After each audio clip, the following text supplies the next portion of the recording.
And we like to call her our little adventure bird because she didn't really enjoy flying around as much. She's picked up a couple other hobbies. But the way they're able to climb is the way their toes are designed. It's called zygodactylus. It means they have 2 toes in the front, 2 toes in the back. And there she is, Gulliver, making her way on out here. Now Gulliver here is a green-winged macaw. They're the second largest macaw species found out in the world. You can see her using those toes to climb very well around here. She can fly, she can climb. She's also picked up zip lining. Yeah! She did it! That was Gulliver! Seen that trick. Very cute, very cute. Now, Gulliver here again, she is a macaw, but these birds are also a type of parrot. Now, you guys might know parrots a little bit better for their ability to speak. What you may not know is they're not actually talking like you and I are. They're imitating different sounds in their environment. So here at the bird show, we have this little African gray parrot who has picked up all kinds of things, hanging out with some of his favorite trainers, including Stacy here, and they're gonna show off that awesome mimicry ability. Take it away. Okay, how are all of you today? He sounds like a parrot. Glad to hear it. Congo and I are doing really well too. He is an African gray parrot, and they're famous for that ability to imitate. The thing is, not all parrots choose to do this mimicry behavior, but you're in luck this afternoon. Congo's an expert. He just does not live in a rainforest. He lives in our office. So the kind of sounds he hears in his environment are really different than rainforest noises. First, can you test that mic? Yeah, it's working. It's working. Okay, good, Congo. Very nice. So the sounds that we hear in his environment, aka the office, are things like the telephone.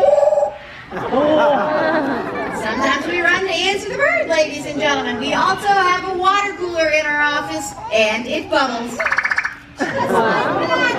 Nice one, Congo. Now, he's a big ham. He loves it when you laugh at his jokes. He totally hearts applause. Don't let his straight face fool you for a second. But before we begin all of that good stuff, we just want to thank you.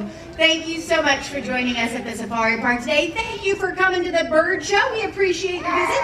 Congo, he has a kind of a fancy way to thank his friends. He wants to thank you all with a great big kiss.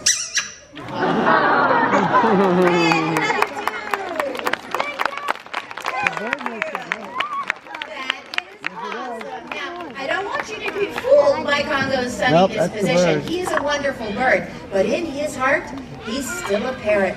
And parrots all have one little thing in common. Every parrot I've ever met once in a while completely flips out. And it's usually about something like poaching. You see, Congo knows that people will steal wild animals from their natural homes, and in the case of birds like him, they sell them illegally into the pet trade. Congo, tell everybody what you think of poachers. He doesn't like them, but because he likes all of you, he'd like to share a little secret today. You see, in the rainforests of Africa, it rains every day, which isn't actually a secret. But how they stay dry, now that is unusual because most birds naturally produce an oily or waxy substance that they cream through their feathers. It keeps their feathers in good condition. It keeps them mostly waterproof. African gray parrots have a powder instead, and he lets me show it off. Watch this. Yeah, that powder covers his entire body. It covers his entire house. It covers each one of his trainers entirely. And today, the entire center section of the audience, which he does find entertaining. And you might agree, Congo, you're funny. He cracks himself up, ladies and gentlemen. This is a fine quality in a bird. Now, Congo, why don't you give everybody a high, itchy high four. There we go. There's all 4 toes. 4 toes, high four. I know.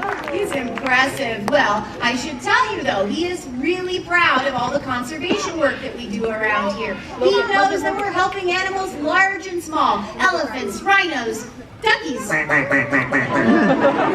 We're working really hard on duckies. We are also working with habitats like rainforests and sagebrush chaparral because wildlife is endangered everywhere. We're working with the strangest little endemic amphibian called the mountain yellow-legged frog. We've just never met one, so we don't know what they sound like. But we have met all of you, and we are so pleased that you've joined us here today. But Congo and I need to go. There are more birds for you to meet. Is that okay? Okay. He's the boss. Really well. He just didn't sound all that serious. I'm checking again. Really? Oh, that was more serious. I think it's good to go. Oh, I should tell you though, he doesn't just answer that old 80s landline in our office. Congo carries his very own cell.